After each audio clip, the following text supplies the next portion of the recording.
معاي اخوي حسين الجدي وسعد عبد السلام. تخيل ان سنه من السنين الكرتون فاضي ينباع ب 150 دينار. خسرنا وهو الموضوع مو قص ولزق. ابو علي جت له فتره طلعت له ثعلبه اللي شالونا بالبدايه معارفنا مثل ما قلت لك واهلنا.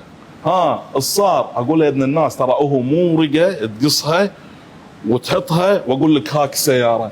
ووقعوه على ورقه وقدامي. ان تركيب الحمايه فيها فنيات كبيره. عباله ان احنا خربنا صلب السياره. الساعه قالتهم بدينار عليك. خلاص ابي افتح. وراح المحل مسكر. مو اي واحد يقول انا عندي كم دينار ابي افتح مشروع. هم نفس المجال هذا. تعال اسالني.